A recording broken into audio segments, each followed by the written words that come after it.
1절부터 21장 9절까지 쇼프팀이라고 해서 이제 재판관들에 대한 이야기예요. 이제 전에 몇 주 됐죠. 우리가 이제 레라고 하는 단어를 배웠어요. 이거 보라라고 하는 거죠. 그래서 성경은 우리 보고 봐라. 그러면 무엇을 봐야 되느냐?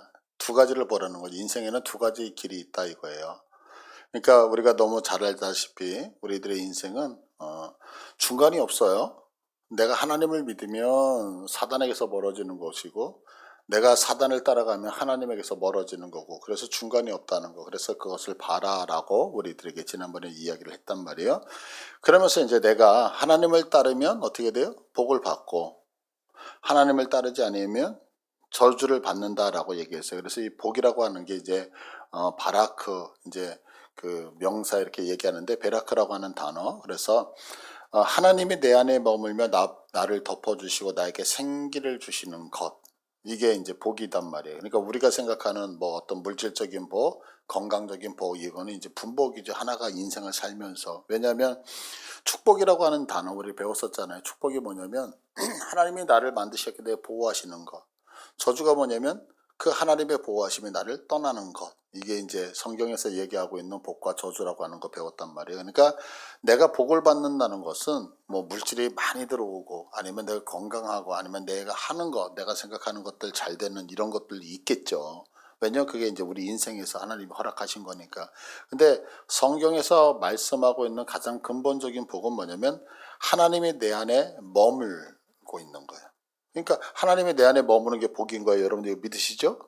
자, 그러면 여러분들 지금 우리 안에 누가 계셔요? 성령님이 계시잖아요. 그죠? 그러니까 성령님이 계시는 그 자체가 복인 거예요. 자, 두 번째는 뭐냐면 그 하나님이 나를 덮으시는 거예요. 근데 이제 문제가 있어. 여기 하나님이, 성령님 우리 안에 있는데 하나님이 나를 다스리고 통치하시고 나를 지배해야 되는데, 나를 온전하게 지배한다 못한다? 못하시는 경우가 많아요. 왜? 우리들의 무엇 때문에? 불순종 때문에. 그러니까 내가 하나님 앞에 순종한다는 것은 말을 잘 듣는다 안 듣는다 이런 개념보다 더 큰 것은 뭐냐면 내 안에 머물고 있는 성령 하나님이 나를 덮으실 수 있도록, 나를 전부 장악할 수 있도록.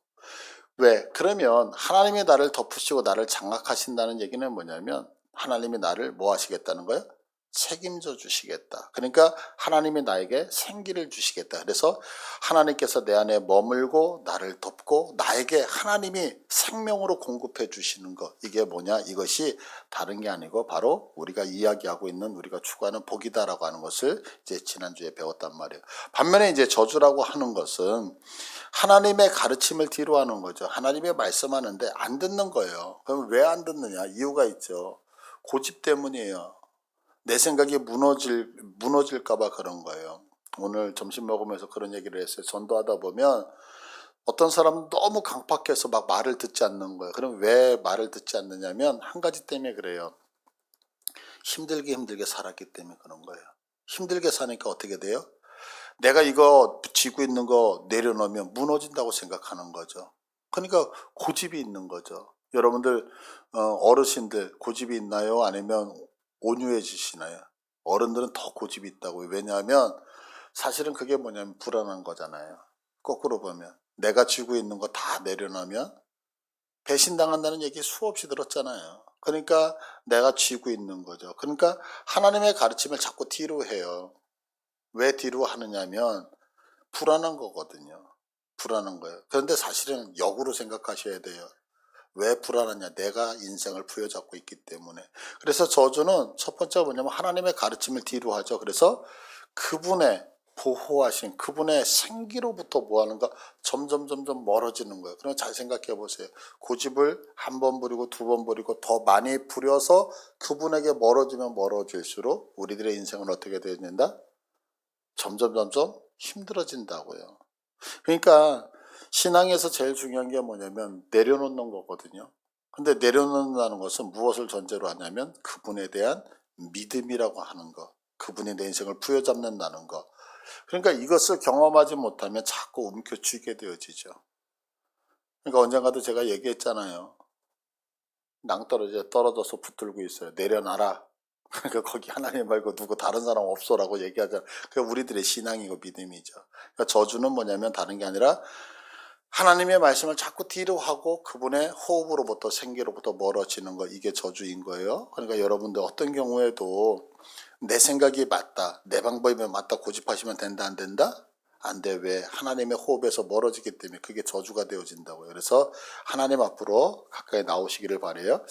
자, 그러면 이제 그분은, 그래서 오늘 본문은 쇼프팀이라고 해서 이게 이제 오늘 파라시아 재판관들이라는 얘기예요. 그러면 하나님의 허락하신 땅에 들어가서 내가 살 때 어떻게 복된 인생을 살아갈 수 있느냐는 거죠. 그래서 그 방법론에 대해서 오늘 이야기를 하는 거예요. 그러면 이제 구체적으로 내가 하나님 안에 머물면서 복을 받기 위해서 어떻게 해야 되느냐. 오늘 보면 16장 18절을 보시면 자, 빨간색으로 보면 공의로 백성을 재판할 것이라 이래요. 재판관과 누구를 세워 지도자들을 세워서 공의로 백성을 재판한다는 거예요. 그러면 우리가 하나님의 은혜와 복을 받기 위해서 어떻게 해야 되냐? 공의를 지켜내요. 공의라는 단어 되게 많이 들었잖아요. 그런데 제가 신앙생활을 하면서 참 아이러니한 것 같아요.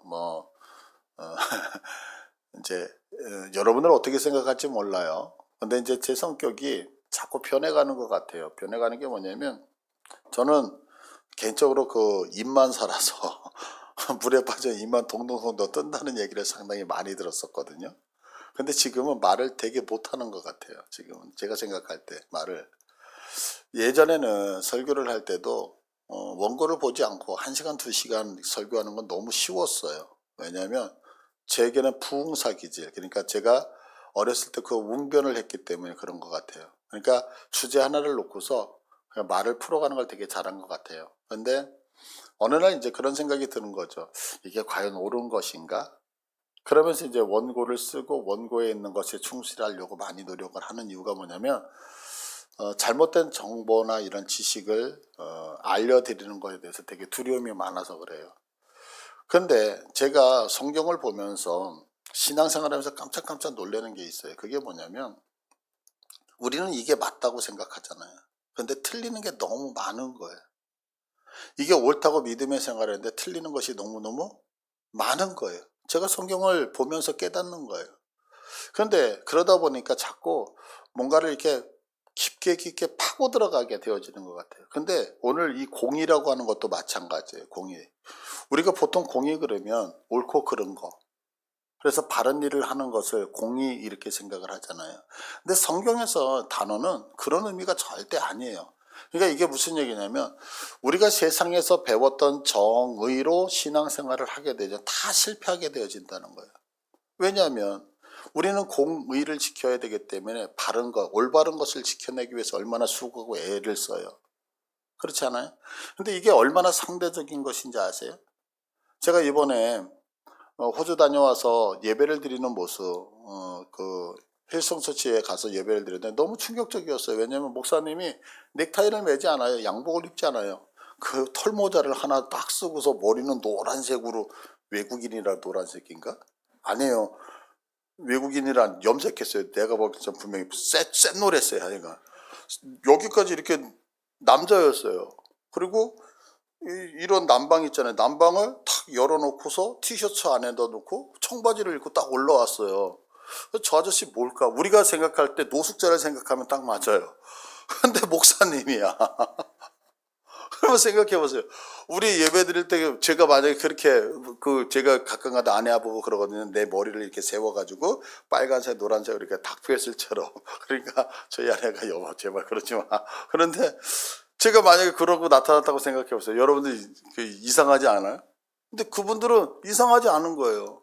근데 놀라운 게 뭐냐면 찬양을 하는데 우리는 찬양을 해도 그냥 앉아서 있잖아요.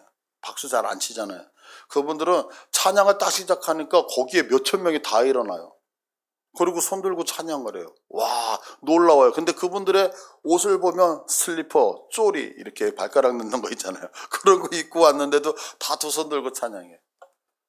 무슨 얘기냐면 절대적이지 않더라는 거예요. 인간 세상은. 우리는 이게 예배 드리는 모습 같지만 그들 그렇게 예배 안 드리더라는 거죠.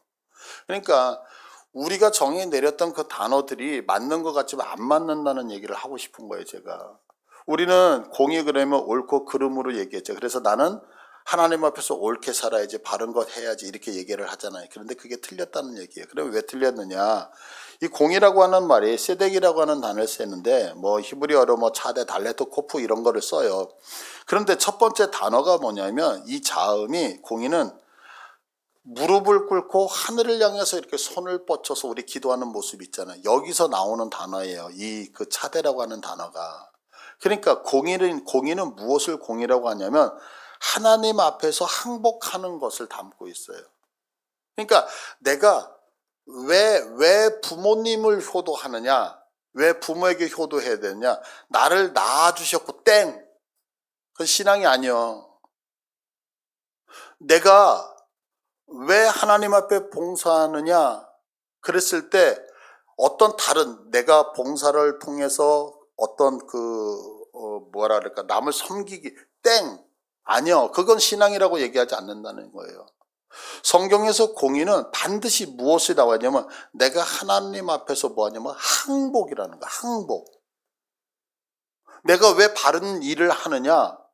그 바른 일을 하는 것은 뭐냐면 하나님의 말씀이 옳기 때문에 내가 내 생각이 있지만 그분에게 순복한다는 의미를 담고 있는 거예요. 그러니까 내가 아무리 옳은 일을 해도 그것이 하나님의 말씀 앞에 순종하고 복종하는 의미가 담겨져 있지만 그건 공의가 아니라는 거예요. 성경에서는. 두 번째가 뭐냐, 달레트라고 하는데 이게 문이라고 하는 얘기거든요. 그러니까 이렇게 열리는 문이에요. 그러니까 공의는 자기 중심에서 벗어나서 하나님의 통로로 들어감을 의미하는 거예요. 이거 무슨 얘기냐면 잘 보세요. 자, 어떤 사람들은 이런 얘기를 해요. 내가 누군가를 도우면 내가 행복해요. 그래서 지난주에 우리 주보에 이렇게 보면 글을 썼을 때 너 힘들고 어려울 때 엄마가 나가서 누구 도와줘라, 도와줬더니 행복하더라, 이런 얘기 하잖아요. 그러니까 내가 선한 일을 행하는데 그 선한 일을 행할 때에 내가 행복하기 때문에 선한 일을 한다? 땡! 신앙이 아니야, 그거는. 예배를 드리는데 이 예배를 통하여서 우선순위가 내가 이 예배를 통하여 하나님 앞에 예배를 드리기 때문에 행복이 오고 기쁨이 온다? 땡! 그건 신앙이 아니야. 되게 이상하지 않아요? 성경은 철저하게 그렇게 얘기하고 있어요. 공의의 두 번째가 뭐냐? 공의는 자기 중심에서 벗어나는 거야. 벗어나서 누구에게 하면 하나님의 통로로 들어가는 것을 뭐라고 하냐면 공의라고 얘기를. 세 번째는 뭐냐면 이 코프라고 하는 단어는 거룩한 소망 뒤를 따른다는 얘기인데, 공의는 하나님의 거룩을 향한 지속적인 추적이라는 거예요. 그러니까 그분이 롤 모델이 되어져서 내가 하나님을 쫓아가는 그 행위가 없으면 내가 성화되어지는데 그 성화의 목적지가 하나님이 아닌 나의 의로움이나 나를 드러내기 위함이라고 하면 성경은 그건 아니다라고 얘기를 하는 거예요. 기준이 다 어디에 가 있느냐면 이 공의라고 하는 단어 하나만 분석을 하더라도 공의는 어디로 간다고요? 하나님이라고 하는 그분에게 내가 항복을 하고 하나님 안으로 들어가고 내 걸 포기하고 들어가고 내가 하나님을 쫓아간다라고 하는 목적이 분명해요. 그래서 거기 네모 박스 위에 제가 1페이지에 성경에서 공의는 단순하게 옳다 그르다가 아니라 뭐라고요?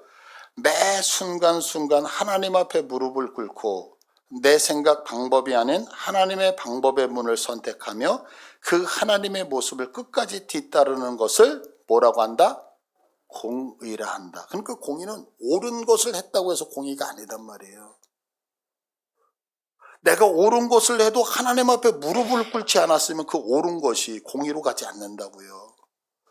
내가 내 생각으로 옳은 일을 했으면 그것은 공의가 아니다라고 얘기를 하고 있어요.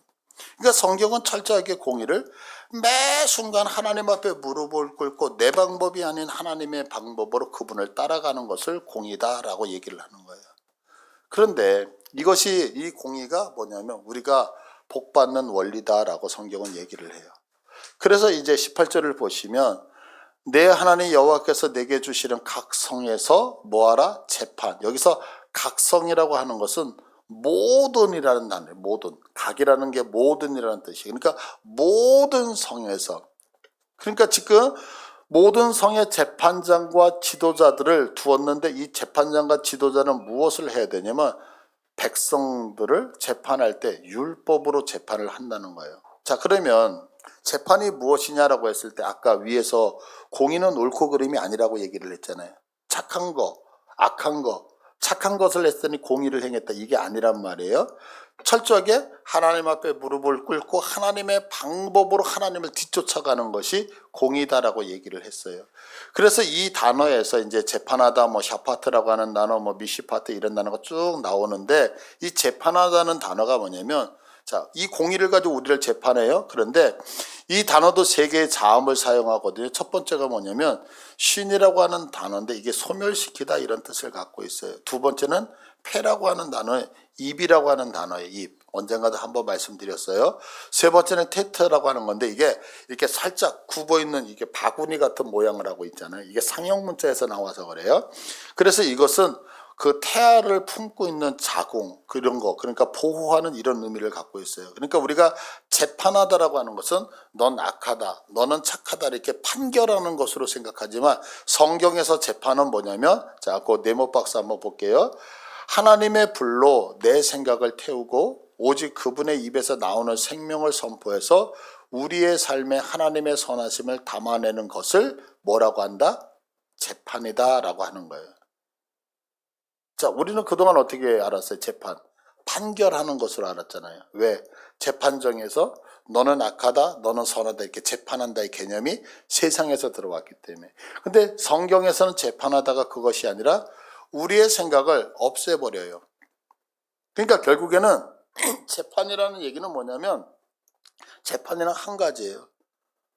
네가 했던 행동이 이렇다 저렇다 그게 중요한 게 아니라 재판은 네가 잘못한 행동을 뽑아내서 하나님이 갖고 있는 것을 다시 그 안에 채워서 그 사람이 하나님 앞에 돌아와서 그를 보호하는 게 목적의 재판이라는 거예요. 그러니까 예를 들어서 우리 전도사님이 있어요. 전도사님 잘못했어요. 판단하는 게 중요한 게 아니라 전도사님 이 갖고 있는 A라는 생각을 뽑아서 하나님의 생각을 집어넣어서 전도사님이 하나님의 사람으로 보호받도록 만들기 위한 목적이 뭐다? 재판이다라고 얘기를 하는 거예요. 그러니까 결국에는 재판장을 왜 두느냐, 지도자들을 왜 두느냐? 공의를 행하기 위해서. 그러면 공의를 행하지 않을 때 그들이 하나님의 말씀대로 따라가지 않는 거예요. 하나님 앞에 굴복하지 않는 거예요. 그러면 그들에게 제대로 된 걸 가르쳐서 하나님의 사람으로 하나님 앞에 보호받도록 만들기 위해서 뭐하라? 재판하라 이렇게 얘기를 하는 거죠. 그러니까 결국에 우리의 삶 가운데 하나님이 주시는 복, 이 바라크라고 하는 게, 이 바라크라고 하는 게 엄마들이 그게 이렇게 자녀들을 무릎에 안아서 이렇게 포옹하면서 주는 축복이라 그랬잖아요. 이 하나님의 복이 어떻게 임하냐면 우리가 공의를 행할 때, 그러니까 이것을 쉽게 얘기하면 공의, 나의 모든 삶에서 늘 엎드려 하나님의 방법을 선택하고 하나님을 쫓을 때에 뭐가 되어진다? 우리에게 복이 주어지는 거예요. 그런데 우리가 이렇게 살지 못하면 재판장과 지도자들은, 교회 지도자들도 마찬가지고 뭐 하냐면 우리의 생각, 누구누구 성도님, 누구누구 집사님, 지금 집사님이 갖고 있는 생각이 잘못됐어요 라고 하나님의 불로 그걸 없애버리는 거예요. 생각을. 그리고 하나님의 입에서 나오는 말씀을 선포를 해서, 아, 내가 지금 잘못 생각하고 있었구나. 내가 저 하나님의 말씀은 저런 거였는데 내가 오해하고 있었구나. 그래서 그 하나님의 말씀을 우리들의 가슴에 담아낼 때에 우리가 어떻게 되어진다? 하나님의 복을 받는 그릇이 되어진다. 이렇게 얘기를 하는 거예요. 믿으십니까? 설교 되게 어렵죠. 근데 어쩔 수 없어요. 이것 때문에 저 고민이 많아요. 이제 왔는데 제가 제일 많이 들었던 얘기예요. 뭐 이번 주 이제 저희 형이니까 제가 막 까도 되잖아요. 그죠? 형하고 저는 다르죠. 이번 주 일날 어떻게 설교 듣고 어떠셨어요? 은혜 많이 받으셨어요? 왜 받았어요? 은혜를 많이 받을 수 있어요. 근데 저는 그게 잘 안 돼요. 왜냐하면 공의, 여러분 바른 길을 선택하십시오. 이렇게 가야 되는데 이 공의를 설명하다 보면 뭐 소리 지를 찬스가 없어. 그러니까 어려워. 그러니까 어쩔 수 없어. 그러니까 여러분들 저는 아니 그러니까 여러분들 믿습니다 해서 믿겨지는 게 아니니까. 그러니까 하나님의 복을 받는 방법은 하나라는 거예요. 하나님의 복을 받는 것은 뭐냐면 쉽게 얘기하면 내가 갖고 있는 생각 다 내려놓고, 이게 첫 번째, 내가 갖고 있는 생각 다 내려놓고 하나님이 주시는 생각으로 나를 채워서, 그래서 하나님이 나를 온전하게 다스리고 통치를 하셔서 하나님이 나의 주권자가 되시면 하나님의 은혜와 복이 뭐한다? 내게 자동적으로 임하게 되어진다라고 성경은 말하고 있다고요. 자, 그래서 이 공의를 지켜내기 위해서 오늘 19절을 보면 이렇게 말씀하고 있어요. 세 가지를 하지 말래요. 재판을 굳게 하지 말며 사람을 외모로 보지 말며 뇌물을 받지 말라. 이 세 가지를 하지 말라는 거예요. 그러면 이 세 가지를 왜 하지 말라고 하냐면 이 세 가지가 공의, 우리들이 하나님의 품 안에서 하나님의 그 주시는 은혜와 복을 받는 것을 방해하기 때문에 그렇다는 거예요. 그럼 어떻게 방해를 하냐면, 자, 공의라고 하는 것은 아까 하나님을 쫓아가는 거라고 얘기를 했잖아요. 공의는 옳고 그름이 아니라고 얘기했어요. 우리가 공의는 하나님을 쫓아가는 것, 쫓아가기 때문에 복을 받는 거예요. 그런데 재판을 굳게 한다는 말은 하나님의 말씀을 뒤로 넘기는 거잖아요. 아까 저주, 뭐가 저주라 그랬어요? 하나님이 말했을 때 하나님의 말을 뒤로 넘겨버리는 거, 귀담아 듣지 않는 거죠. 그러니까 공의는 하나님을 쫓아가야지만 복을 받는데 하나님을 쫓아가지 않고 하나님의 말씀을 뒤로 하고 내가 앞질러 가니까 복을 받는다 못 받는다? 못 받죠. 그래서 재판을 굳게 하지 말라는 거예요. 하나님의 말씀을 그냥 뒤로 넘겨버리지 말란 말이에요. 두 번째, 하나님의 문으로 들어가는 것이 공의잖아요. 왜? 하나님이 열어놓은 그 문으로 들어가야지만 은혜와 복을 받는 거잖아요. 그런데 사람의 외모를 택한다는 것은 뭐냐면 하나님이 열어놓은 문을 택하는 것이 아니라 누가 열어놓은 문을 택해요? 사람이 택한 문을 열고 간단 말이에요. 문을. 제가 이번에 이제 월요일 날이 생일이었어요.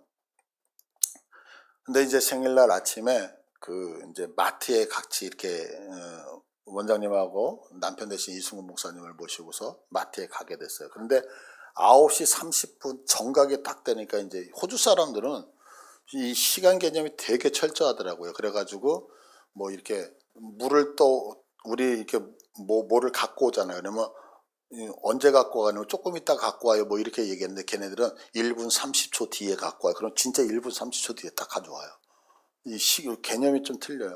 근데 9시 30분에 이제 문이 탁 열렸어요. 열리는데 이 앞에 뭐가 있었냐면 그 카드, 크리스마스 카드 같은 거, 해피 벌스데이 뭐 이렇게 해가지고 생일 카드가 있는 거예요. 그러니까 이제 원장님이 저에게 목사님 오늘 생신인데 카드를 한 장 쏴주겠다고. 그러고서 이제 그거를 받고, 사람을 찾는 사람이 없어. 그러다가 이제 시장을 보느냐고 뭐 왔다 갔다 이렇게 하다가 까먹고 그냥 가지고 나온 거예요, 그거를. 그러고 나서 4일이 지난 다음에 그 카드 생각이 또 난 거예요, 이제. 카드 생각. 카드값 안 치렀네? 그러니까 카드를 주면서 이렇게 뭐 사람을 만나지, 이거 카드값을 하라고. 그런데 이제 같이 있었던 어떤 분이, 카드 여러분도 아시잖아요. 이렇게 요만한 종이잖아요, 종이. 뭐 종이 얼마나 하겠어요. 그러니까 어떤 분이, 그거 뭘 계산을 해. 그냥 가지고 나온 거. 근데 또 어떤 분은, 아니야, 이거는 계산을 해야 돼. 계산했을까요, 안 했을까요? 했어요. 이게 뭐냐면, 사람의 문을 선택하는 거예요, 이런 게. 그러니까 똑같은 건데 이거 여러분들 이거 종이 요만한 거 하나 가지고 나온다 그래서 뭐 거기에 뭐 문제가 되겠느냐고요. 근데 누군가는 하나님이 말씀하시는 것처럼 그거는 아니야, 지켜야 돼. 어떤 사람은 아니야, 그건 무시해도 돼. 거기 다 목회져 있어요. 근데 그렇게 되더라는 거예요. 근데 우리들의 인생은 얼마나 많겠느냐고요. 그러니까 우리가 삶을 살아가면서 왜 그 하나님의 문으로 들어가는 거 말고 사람의 메모, 내가 좋게 보이는 거, 내가 봤을 때 좋아 보이는 거, 내가 생각했을 때 저게 옳은 거 같은 거를 선택하는 거, 그게 다 뭐냐? 하나님의 공의, 하나님을 뒤쫓아가는 것이 뭐한다? 방해받는다. 그래서 우리 신앙인들이 제일 많이 하는 실수가 뭐냐면 내 생각에는, 목사님 내 생각에는, 아니요 여러분들 그렇지 않아요. 오늘도 어떤 분이 오셔서 저하고 잠깐 대화를 하는데 이런 얘기를 하더라고요. 목사님, 하나님이 거기만 계십니까? 우리 양해만 교회만 계십니까? 여러분, 이거 제가 말씀드렸잖아요. 하나님이 양해만 교회만 계실까요? 다른 곳에도 계실까요? 양의문 교회만 계시지 않아요. 모든 곳에 다 계셔요. 그러나 중요한 것은 하나님은 양의문 교회를 통하여 양의문 성도들에게 은혜와 복을 베푸심을 믿으셔야 돼요. 이게 무슨 얘기냐면 잘 생각하셔야 돼요. 많은 분들이 오해를 하는 게 있어요. 우리는 만인제사장을 믿거든요. 만인제사장이는 누구나 예수 그리스도 앞에 나간단 말이에요. 이거 믿으시죠 여러분? 그러나 천주교는 그렇지 않잖아요. 천주교는 내가 예수님 앞에 직접 내 죄를 고할 수가 없어서 고해성사라고 하는 것을 통해서 신부님을 통해서 내 죄를 용서하세요. 그러면 신부님이 내가 네 죄를 산다. 주기도문 100번 외워라. 그래서 아니 진짜요. 그래서 진짜 이 숙제처럼 나와가지고 그 주기도문을 100번을 외우거든요. 속죄하기 위해서, 면죄를 받기 위해서요. 근데 우리는 그런 게 없잖아요. 여러분들 직접 하나님 앞에 나가잖아요. 자, 그러면 잘 생각하셔야 돼요. 그러면 여기 서 있는 목사는 필요할까요? 필요하지 않을까요? 구약시대 잘 보세요. 백성들이 직접 제사를 못 드렸어요. 제사장이 갖고 왔어요. 제사장이 그것을 가지고서 중보해서 하나님 앞에 나가게 했어요. 그죠? 그러면 오늘날 여기 서 있는 목사는 제사장이 아니거든요. 그러면 여러분들 예수 그리스도에게 직접 가서 여러분 회개하시잖아요. 그래서 만인 제사장이거든요. 그러면 여기 서 있는 목사는 필요 없는 거죠. 아니요, 그렇지 않아요. 무슨 얘기냐면 내가 만인 제사장이라고 하는 얘기는 예수 그리스도께 직접 나간다는 것과, 그러나 하나님께서 목회자를 통해서 무엇 하시냐면 하나님의 말씀을 여러분에게 전달하여 주 앞으로 인도하게 하시는 역할. 그러니까 기능적인 면은 면하지 않으셨다고요. 이거 여러분들 믿으세요? 그런데 제가 신앙생활을 하면서 만인 제사장 복음 안에 들어와 있다라고 하는 분들이 방종으로 흘러가는 게 뭐냐면 지금 제가 드렸던 이런 거예요. 아니 성경에 보면 만인 제사장이니까 목사나 평신도나 무슨 어떤 그 위계 질서가 있습니까? 우리도 하나님 앞에 동일하게 나갈 수 있죠. 못 나간다고 누가 얘기를 해요? 나갈 수 있죠. 그러나 그걸 오해하면 안 되거든요. 왜? 하나님께서는 직분을 통하여서 일하시는 질서를 세우셨거든요. 여러분들 이거 믿지 않으면 여기 서 있는 목사가 얘기하는 걸 여러분은 아멘으로 받지 못하죠. 그렇지 않아요? 동일한 거예요. 우리가 신앙생활을 할 때에 하나님께서 우리들에게 허락하신 교회는 질서예요. 수많은 가정이 있지만 나에게 은혜와 복을 주고 나를 책임지는 부모님은 한 분밖에 없는 거죠. 여러분들 이거 흔들리기 시작하잖아요. 그러면 이제는 이 교회 저게 아무 교회나 다녀도 된다는 생각, 아무 곳에서 안수받아도 된다는 생각, 아무 곳에서 축복받아도 된다는 생각으로 하면 여러분 신앙 다 망가지기 시작하는 거예요. 이게 제 욕심인가요? 아닌 것 같은데 나는. 여러분 믿음으로 고백하세요. 이거는 여러분들은 양해문 교회에서 복을 받으시는 거예요. 이거 흔들리지 않으셨으면 좋겠어요. 그래서 하나님이 어느 곳에나 계신다는 것은 무소부재하신 건 맞죠. 그러나 하나님은 질서를 부모님은 어느 집에나 다 있지만 우리 엄마 아빠는 한 곳밖에 없는 것처럼, 이거 여러분 절대로 흔들리지 않으시기를 바라요. 자, 그래서 이 공이라고 하는 것을 우리가 하나님 앞에서 사람의 외모를 취하게 되면 하나님의 공에서 떠나게 되어진다고. 또 하나는 뭐냐면 공의는 하나님 앞에 무릎을 꿇는 거잖아요. 근데 뇌물을 받는다는 것은 하나님 앞에 무릎을 꿇는 게 아니라 무엇 앞에? 물질 앞에 내가 무릎을 꿇는 모습이죠. 그러니까 성경은 뭐냐면 네가 복을 받기 위해서는 공의를 지켜야 되는데 그 공의를 지키기 위해서 하지 말아야 될 것이 뭐냐면 그 공의에서 떠나게 하는 것들이 있는데 그 떠나게 하는 이 세 가지를 하면 된다 안 된다 안 된다 이렇게 얘기를 하는 거예요. 그래서 우리들의 신앙이 이걸 그대로 적용하면 재판을 굽게 하지 말라는 것은 성경을 우리들의 입장에 맞게 요리하지 말라는 거예요. 여러분, 저는 수없이 많은 사람들을 대할 때 깜짝깜짝 놀라는 게 있어요. 그게 뭐냐면 성경을 내가 원하는 대로 해석해서 나한테 적용을 시켜. 여러분도 생각해 보세요. 성경에서 한 구절을 딱 뽑아가지고 나한테 적용을 했을 때에 그 성경이 틀리는 말이 하나라도 있는가? 죄송해요. 제가 감히 큰 교회 목사님을 비난하는 거에 대해서 두렵지만 말씀드릴게요. 여러분, 조영규 목사님이 큰 목회를 했는지는 모르지만 하나님 앞에서 어떻게 살았는지는 잘 모르겠어요. 저는. 이게 무슨 얘기냐면 조영규 목사님의 설교를 쭉 들어보면 성경의 일부분을 다 떼어서 말씀을 갖다가 연결을 다 시켰어요. 틀렸다는 얘기가 아니에요. 그러나 이거는 한 번쯤 깊이 생각해 봐야 될 문제예요. 제가 대표적으로 내 시작은 미약하여서 끝은 창대하리라고 하는 말씀이 우리들에게 부흥을 준다는 말씀은 결코 아니거든요. 그렇지 않아요? 그런데 성경을 앞뒤 문맥을 다 빼놓고 그 말씀만을 딱 띄어서 갖다가 붙이기 시작하면 어떤 말씀이 우리들에게 적용이 안 되겠어요? 성경을 그렇게 해석을 하는 것은 누구나 다 하죠. 부흥사들이 왜 위험하냐면 내가 원하는 말씀을 갖다가 끼워 맞춰요. 문맥도 사용하지 않아요. 아니요, 성경은 책이죠. 문구가 아니잖아요. 책이잖아요. 너무너무 어려운 거예요.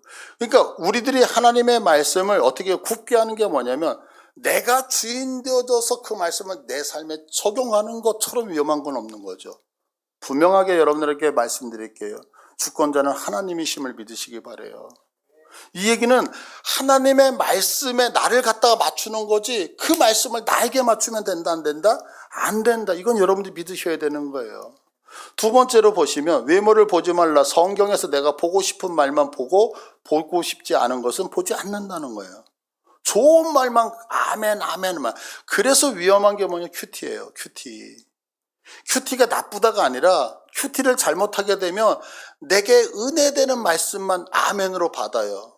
여러분 잘 생각하셔야 돼요. 자, 우리 송구 영신 예배를 드리면 이번 한 해의 말씀 그래서 이렇게 책갈피처럼 만드는 것이 있어요. 거기에 나쁜 말이 있는가 봐보세요. 거기에 나쁜 말이 있는가 봐보세요. 그 판매하는 거예요. 거기엔 다 축복의 말이에요. 다 축복의 말이니까 우리는 다 아멘하죠. 그러나 성경은 축복의 말씀도 있지만 우리를 향하여 경고하는 말씀이 훨씬 더 많은 거 아세요? 그럼 왜 경고의 말씀은 다 빼놨죠? 그건 뭐냐면 경고의 말씀 안 듣겠다는 거죠. 근데 우리는 연말에 그것을 뽑아서 그게 축복의 말씀. 근데 만약에 저는 이렇게 하고 저주의 말씀만 잔뜩 갖다 놓고 뽑으라 그러면 두려워서 못 뽑을걸? 그러니까 말씀 그렇게 놓으면 안 된다는 얘기를 하는 거예요. 성경이. 그 다음에 세 번째, 뇌물을 받자. 성경을 통해 나의 보상을 기대하면서 읽으면 된다 안 된다? 안 된다. 그러니까 이것을 한마디로 얘기하면 여러분 정말 하나님의 복 받기 원하시죠? 저도 우리 성도님들이 저도 그렇고 우리 교회 하나님의 은혜와 복 받기를 축복합니다. 그러면 축복받기 위해서 어떻게 해야 되냐면 공의를 지켜내는 거예요. 그럼 공의를 지켜낸다는 말이 뭐냐면 한 가지예요. 쉽게 얘기하면 하나님의 절대 주권을 벗어나면 안 돼요. 하나님의 절대 주권. 근데 우리는 내게 유익이 있으면 아멘하지만 어려움과 고통이 오면 어떻게 생각해요? 아니라고 생각하잖아요. 그런데 아니에요. 내게 아픔이 와도 충분히 감당할 수 있기 때문에 주셨음을 여러분들이 믿고 그 안에서 감사하시면서 그것을 극복해내시기를 축복을 드려요. 자, 고린도전서 10장 13절을 보시면 여기에 개역성경으로 보시면 시험이라는 단어가 3번 나와요. 자, 사람이 감당할 시험 밖에는 너희가 당할 것이 없나니 오직 하나님을 믿부사 너희가 감당하지 못할 시험당함을 허락하지 아니하시고 시험당할 쯤에 또한 피할 길을 내사 너희로 능히 감당하게 하신다. 총 3번 나왔잖아요. 시험이라는 단어. 그런데 이게 한글 성경은 시험이 똑같아요. 그런데 원어 성경으로 보면 이 시험이 다 달라요. 3개의 단어가. 첫 번째 시험은 뭐냐? 감당할 시험밖에는 할 때. 이건 뭐냐면 모든 사람에게 다 시험거리가 오지 않느냐 이런 얘기예요. 두 번째, 시험당함을 허락하지 아니하시고, 이건 뭐냐면 강도를 얘기하는 거. 너에게 어려운 거, 네가 감당하지 못한, 너에게 네가 지나쳐 너를 죽이는 그런 시험은 너에게 온다 안 온다? 안 온다, 이 얘기를 하는 거예요. 세 번째, 시험당할 즈음에 이 얘기는 구체적인 시험을 얘기하고 있어요. 우리들에게 어려움, 이것을 뭐냐면 페이라스모스라고 하는 단어거든요. 이게 뭐냐면 두 가지 의미를 같이 갖고 있어요. 하나는 유혹이라는 단어를 가지고 있고, 또 하나는 시험이라고 하는 테스트라는 단어가 같이 있는 단어예요. 자, 그러면 예를 들어 드릴게요. 자, 우리 지금 엄 권사님이 기도하는 것이 박우영 집사님 질병 때문에 고민하시는 거잖아요. 우리들의 다 기도 제목이잖아요. 자, 그러면 이것은 구체적인 시험이잖아요. 그 시험이 뭐냐면 질병이라고 하는 이 구체적인 시험이 페이라스모스라고 하는 단어를 쓰고 있는 시험이에요. 그런데 이 시험은 하나님이 사단은 유혹으로 주는 거예요. 그러면 이렇게 생각하시면 우리 엄 권사님에게 이 시험을 줬을 때에 사단이 주는 거예요. 이거는 질병이라는 건 하나님이 주시는 게 아니거든요. 사단이 주는 거예요. 그럼 왜 주냐면, 아이고, 하나님이 나한테 이럴 수 있어? 내가 얼마나 주를 위해서 봉사하고 충성하고 주를 위해서 섬겼는데 나한테 이럴 수 있어? 있기는 어디 있어, 하나님. 나 안 믿어 빌어. 그래서 멸망당하게 하기 위하여 유혹하는 시험인 거예요, 이게. 그런데 동시에 그 시험을 받았을 때에 하나님이 우리를 향하여, 사단이 주는 거지만 우리를 향하여 테스트 하시는 거예요. 그러면서 이 테스트가 어디로 연결하냐면 거기 피할 길이라고 하는 단어 있죠. 제가 파란색으로 해놨잖아요. 이 피할 길이라고 하는 단어가 에크바시스라고 하는 단어인데 이게 결론, 탈출구, 나가는 길이에요. 하나님은 사단이 주는 이 유혹이 우리에게 떨어질지라도 하나님은 반드시 탈출구를 만들어 놓고 주신다는 거예요. 이게 연결되는 거예요. 떨어져 있지가 않아요. 이게 무슨 얘기냐면, 자, 제가 그러는 거예요. 전우님, 이번 주에 뭐 시험 보셨다면서요. 그러면 시험 보셨습니다. 그러면 시험 본 걸로 끝나요? 아니면 그 시험 본 거에 대한 결과가 합격입니까? 불합격, 이렇게 연결될까요? 연결되잖아요. 시험이라고 하는 것은 결과로 연결되잖아요. 이거와 같이 앞에 시험 당할 이것은 어디로? 반드시 출구로 연결되어지는 거예요. 이해되시겠어요? 그러니까 네가 연다 테스트를 받는다면 그 테스트, 사단이 주는 유혹은 너를 무너뜨리는 거에서 끝나는 게 아니라 하나님의 백성은 반드시 피할 길로 가신다. 그래서 그 피할 길을 통해서 무엇을 알게 하시냐면 하나님이 얼마나 우리를 신실하게 하셨느냐를 깨닫게 하신다고요. 그래서 이 대표적인 것이 뭐냐면 우리가 너무나도 잘 알고 있는 예수님의 십자가 사건이에요. 예수님의 십자가 사건은, 자, 사단이 예수님에게 유혹을 해서 예수님을 죽이기만 하면, 하나님의 아들 상속자를 죽이기만 하면 멸망당할 거야 라고 해서 유혹을 했는데, 유혹을 할 때 하나님은 동일하게 예수 그리스도를 시험하셔서 어떻게 해요? 그 시험의 통과가 만인을 구원하시는 길로 열어놓으셨다고 믿으십니까?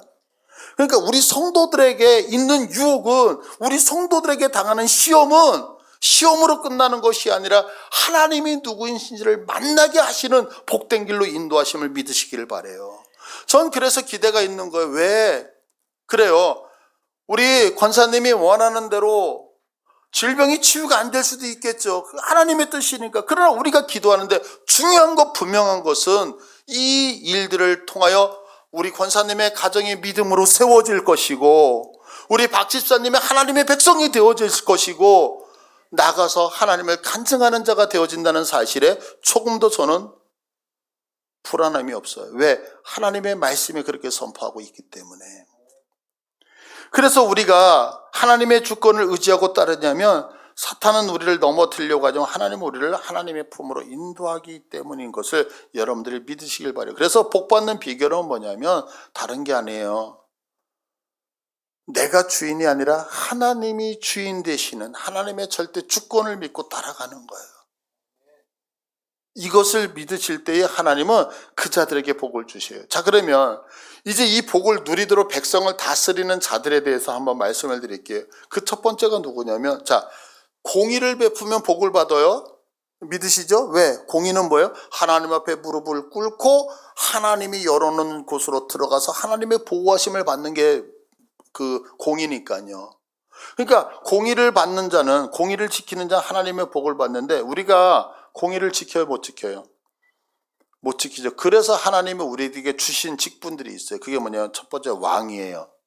그래서 오늘 성경 본문을 보면 신명기 17장 14절 20절까지 누가에 대하냐, 왕에 대한 얘기가 쭉 나오는 거예요. 그러면 왕의 자격이 뭐냐? 15절을 보니까 세 가지 하지 말래요. 첫 번째, 여호와께서 택하신 자를 택해야 돼요. 그 얘기는 뭐냐면, 자, 하나님의 통치와 하나님의 다스림을 받는 주님의 백성을 인도하는 모든 자들은 결코 사람이 하는 게 아니라는 사실을 믿으시길 바라요. 어떤 목사님이 이런 말씀을 하시더라고요. 자기는 훈장을 받아야 된대요. 그래서 왜 그런가 들어봤더니 이런 얘기를 해요. 군대를 갈 때 병들은 징집이잖아요. 어쩔 수 없이 가는 거잖아요. 그죠? 국가에서 부르니까. 근데 장교나 하사관들은 어때요? 내가 지원을 하는 거잖아요. 지원병이죠. 그러니까 자기는 지원병이었대. 남들은, 목사님들은 다 하나님이 부르셔서 목사가 됐는데 자기는 목사가 되고 싶어서 목사가 됐기 때문에, 지원병이기 때문에 하나님의 당신을 더 많이 축복해 줘야 된다라고 하는 논리를 피시는 분이 계셨어요. 그런데 아니요. 여러분, 우리 이제 앞으로 우리 여기 비택 장로님, 그래서 이제 한 달 정도 남았어요. 여러분들 권사님 다 직분이 있잖아요. 여러분 받고 싶어서 직분 받았다고 생각하세요? 천만의 말씀. 내가 장로가 되고 싶다 그래서 장로가 될 수 있다라고 한다면 아무나 장로님이 못 되는 거죠. 그렇지 않아요. 하나님이 부르셔야 되는 거예요. 제가 노예 나갔어요. 아니, 시차례를 나갔어요. 시차례 갔는데 우리 교회 요번에 이제 장로 선택을 했습니다. 이제 피택을 했습니다라고 하니까 많은 선배 목사님이 묻는 거, 교회 일꾼이 있었어? 부러워하시는 거예요. 그 부러워하는 눈을 좀 이렇게 사진으로 찍어서 여러분에게 보여드렸으면 여러분이 그 찡한 마음을, 제가 그 얘기를 들어도 얼마나 흐뭇했는데요. 이런 거 있잖아. 나는 아직도 없는데 너는 있어? 이런 거 아시겠어요? 얼마나 자랑스러운지. 여러분, 우리 교회가 작잖아요. 근데 중요한 게 있어요. 이제 우리 조경진 집사님이 이제 비택 장로로 앞으로 이제 장로님으로 딱 선출이 되잖아요. 근데 이제 하나님의 은혜와 축복으로 저기 강남 그 서초동으로 이사를 가시게 된 거예요. 이제 이사를, 그래서 주일날 도저히 차가 막혀서 우리 양희원교회 오실 수 없어가지고 그 큰 한국을 대표하는 사랑의 교회 다 가시게 된 거예요. 그럼 사랑의 교회 가면은 장로일까요? 집사일까요? 평신도일까요? 아이, 거기서도 장로님이라고. 교회가 크고 작고가 다 떠나서 교회가 큰 곳에서 받았다고 해서 인정을 안 하는 게 작은 교회에서도 장로, 그곳에도. 이게 무슨 얘기냐면 장로는 하나님이 허락하신 직분이라는 거예요. 왜? 여러분, 거기 몇만 명 되는 교회고 이렇게 작은 교회, 그게 아니라 하나님의 나라가 하나님이 임명하셨기 때문에 누구나 다 인정한다고요. 제가 사랑의 교회 가면은 저는 평신도서부터 다시 시작할까요? 목사서부터 할까요? 왜 그럴까요? 사람이 뽑은 게 아니라 누가 뽑았기 때문에? 하나님이 뽑았기 때문에. 그래서 하나님의 말씀, 백성들에게 복을 주는 이 사람을 뽑는데 여호와께서 택하신 자, 그거 뭐냐면 복은 누가 주냐면 사람이 주는 게 아니라 누가 준다고요? 여호와께서. 믿으십니까? 그러면 생각해 보세요. 여기 서 있는 목사 누가 뽑았어요? 누가 뽑았어요? 좀 제대로 상처돼서 바로 안 나와. 진짜. 누가 뽑았어요? 이거 믿으세요? 하나님이 뽑았으면 하나님이 여기 서 있는 목사를 통해 여러분에게 하나님의 은혜와 복을 흘려보내신 거 믿으십니까? 그래서 아까 말씀드린 거예요. 멋지지 않아요? 만약에 인간이 뽑았다 그러면 제가 실력이 부족하고 능력이 부족하면 여러분이 은혜와 복을 적게 받겠죠. 그런데 실력하고 아무 상관없이 하나님이 저를 통로로 사용하시기 때문에 제가 이렇게 흘려보내는 복이나 저 큰 교회에서 흘려보내는 복이나 똑같아요. 차별 절대 없어요. 이거 정말 믿으세요. 그러니까 여러분들 직분을 함부로 하면 안 된다는 얘기예요. 왜? 하나님이 세우셨으니까요. 그래서 여러분이 가지고 있는 그 권세를 가지고 흘려보낼 때 큰 교회든 작은 교회든 상관없이 하나님이 세우셨기 때문에 흘러갈 수 있는 거예요, 복이. 두 번째는 뭐라고 얘기를 하고 있느냐면 이렇게 얘기하잖아요. 형제 중에서. 그게 뭐냐면 형제 중에는 그 이스라엘 백성 중에서라는 얘기잖아요. 왜? 하나님의 공의가 훼손되지 않기 위해서, 그리고 타국인을 제외해야. 이거는 어떤 인종을 차별하거나 이런 것이 아니라 하나님의 은혜와 복을 흘려버리기 위해서는 정체성이 분명해야 됨을 이야기를 해주고 있는 거거든요. 그런데 이렇게 자격을 두었다면 하나님이 이제 철저하게 하나님께만 맞추어지기 때문이잖아요. 그래서 이 왕이라고 하는 단어를 분석을 하면 뭐냐면, 왕은 하나님의 생수와 하나님의 권위를 백성들에게 덮어주는 자가 왕이라는 얘기예요. 그러니까 왕은 우리가 생각하는 거 막 치리하고 정벌하고 뭐 이런 게 아니라, 성경에서 얘기하는 왕은 뭐냐면 하나님의 생수, 하나님의 권위를 백성들에게 온전하게 덮어주는 자. 자, 이런 자가 다스리고 통치하면 좋겠어요? 나쁘겠어요? 엄청 좋죠. 그러니까 이 왕권을 가진 자, 그래서 우리가 그 얘기를 하잖아요. 하나님이 아담과 하와를 만드시고서 아담이 하와를 다스릴 때에 어떻게 힘으로 다스리죠? 남편이 아내를 다스릴 때 힘으로 다스리죠. 성경 그렇게 얘기하지 않죠. 다스림이 나올 때는 항상 나오는 단어가 뭐냐면 그리스도가 교회를 사랑한 것과 같이. 그래서 우리가 다스리는 통치의 원리는 사랑이라는 거예요. 사랑. 그러니까 여기 서 있는 목사가 우리 성도들을 다스려야 되는데 저 인간이 나를 다스려? 기분 나빠. 이게 아니라 우리 목사님이 나를 사랑으로 덮는 이 교회, 우리 장로님이, 우리 집사님이, 내 남편이, 내 아내가 나를 다스린다? 힘으로가 아니라 사랑으로. 그러면 그 사랑으로 다스리는데 그 사랑이 어떤 사랑이냐면 목숨까지도 내어놓는 사랑으로. 그럼 우리가 충성할 수 있겠어요? 없겠어요? 있죠. 왜? 그게 예수님의 사랑, 우리를 다스리는 통치 방법이었잖아요. 그러니까 왕의 역할이었어요. 또 한 가지 뭐냐면 백성들을 하나님 앞에 머물게 하잖아요. 그러니까 왕은 자격이 있어야 돼요. 그럼 어떤 자격이 있느냐면 17장 16절에 병마를 많이 두지 말라는 거예요. 그럼 병마를 많이 둔다는 얘기는 무슨 얘기예요? 하나님 의존하지 않고 무엇을 의존하는 거야? 힘, 능력. 그죠? 그러니까 병마를 두지 않는 게 왕의 자격 쪽에 들어가요. 또 17절을 보니까 아내를 많이 두어 이래요. 여기까지만 읽으면 음란하지 말라 이렇게 생각하니 그게 아니라 그 다음에 그의 마음이 미혹되게 하지 말 것이며 이렇게 돼 있어요. 이게 무슨 얘기냐면 옛날에 아내를 많이 두는 이유가 있어요. 이게 뭐냐면 정략적 결혼 때문에 그래요. 그러니까 우리가 생각할 때 솔로몬이 1000명의 아내를 두었잖아요. 그럼 왜 그러냐면 옆에서 자꾸 전쟁을 해. 지금 이란하고 트럼프하고 결혼 막 그러잖아요. 그럼 이거 안 싸울 수 있는 방법이 있어. 그게 뭐냐? 트럼프 딸 있지 않아요? 트럼프 딸하고 이란의 통치자 아들하고 결혼하면 안 싸워. 이것 때문에. 그래서 정략적 결혼을 얘기를 하는 거예요. 그런데 결혼을 하게 되면 아내가 들어오잖아요. 아내가 들어올 때 남편은 아내를 사랑해야 되잖아요. 사랑하니까 그 아내가 요구하는 걸 다 들어준다, 안 들어준다? 들어주잖아요. 그래서 솔로몬도 뭐 해야 돼요? 아내의 이야기를 듣다 보니까 밀곰이 들어오고 바알이 들어오고 막 이방신들이 다 들어와게. 그러니까 뭐라 그래요? 미혹되기 때문에. 왜? 하나님의 공의를 가지고 통치해서 복받는데 하나님이 아닌 다른 것들이 들어오면 미혹되는 거예요. 그래서 아내를 두지 말라 이렇게 얘기를 해요. 그리고 은금을 많이 쌓아두지 말라. 무슨 얘기예요? 경제적인 거 하나님만을 의존하는 거죠.